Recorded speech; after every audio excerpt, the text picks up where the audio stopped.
Hello, അപ്പോൾ ഇതൊരു പഴനിക്ക് പോണ വീഡിയോ ആണ് കേട്ടോ. അപ്പോൾ നമ്മൾ രാവിലെ 7 മണി നമ്മൾക്ക് ഇറങ്ങിയിട്ടുണ്ടാവും. എന്തായാലും രാവിലെ നേരത്തെ കുളിച്ച് അമ്പലത്തിലൊക്കെ പോകാനുള്ളൊരു പ്ലാൻ ആയതുകൊണ്ട് വീടിൻ്റെ അടുത്തുള്ള ഒരു ശിവക്ഷേത്രത്തിലും കൂടി നമ്മൾ കയറി തൊഴുതിയിട്ടുണ്ടായിരുന്നു. എന്നിട്ട് പാലക്കാട് നിന്ന് ബ്രേക്ക്ഫാസ്റ്റ് കഴിക്കാമെന്ന് പറഞ്ഞിട്ട് കപിലവസ്തുവിൽ കയറിയിട്ട് ഇഡ്ഡലി, വട, ചായ ഒക്കെ കുടിച്ചിട്ടുണ്ടായിരുന്നു.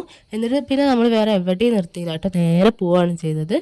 പിന്നെ ഗൈസ് കാറിൻ്റെ ഗ്ലാസ് തുറന്നിട്ട് എങ്ങനെ ഉണ്ടാവും ഗൈസ്, മുടി മൊത്തം നാശമായിട്ടുണ്ടായിരുന്നു. എന്നിട്ട് വീണ്ടും അത് കെട്ടി ഒതുക്കിയൊക്കെ വെച്ചു. പിന്നെ നമ്മൾ പൈന എത്തി. പൈൻ്റെ ഉള്ളിലേക്ക് ഫോൺ അലൗഡ് അല്ലാത്തതുകൊണ്ട് നമുക്ക് വീഡിയോ ഒന്നും എടുക്കാൻ പറ്റിയില്ല. അത്യാവശ്യം നല്ല തിരക്കുണ്ടായിരുന്നു. എന്നിട്ട് നമ്മൾ അങ്ങനെ തൊഴുതി ഇറങ്ങി. പിന്നെ നമ്മൾ രാവിലെ ബ്രേക്ക്ഫാസ്റ്റ് കഴിച്ചിട്ട് പിന്നെ ഒന്നും കഴിച്ചിട്ടുണ്ടായിരുന്നു. നല്ല വിശപ്പുണ്ടായിരുന്നു. ഹോട്ടലിൽ കയറിയിട്ട് വെജ് ഫ്രൈഡ് റൈസും പെപ്പർ ചിക്കനും ചായയും പാനിപ്പൂരിയും ഒക്കെ കഴിച്ചിട്ടുണ്ടായിരുന്നു. എന്നിട്ട് നമ്മൾ നേരെ വീട്ടിലോട്ടാണ് വിട്ടത്. പിന്നെ ഗൈസ് നമ്മുടെ വീഡിയോസ് കാണുന്ന ആൾക്കാർ ഒന്ന് കമൻറ്റ് ഇടൂ കേട്ടോ. നമ്മുടെ വീഡിയോസ് ഇഷ്ടമാവുന്നുണ്ടോ, എന്താ നിങ്ങളുടെ അഭിപ്രായം എന്നുള്ളതൊക്കെ ഒന്ന് കമൻറ്റ് ഇടും. അധികം ആൾക്കാരൊന്നും കാണാൻ തുടങ്ങിയിട്ടില്ല, എന്നാലും കാണുന്ന ആൾക്കാരൊന്ന് കമൻറ്റ് ഇടൂ കേട്ടോ. അറിയാനുള്ളൊരു ആഗ്രഹം കൊണ്ടാണ്.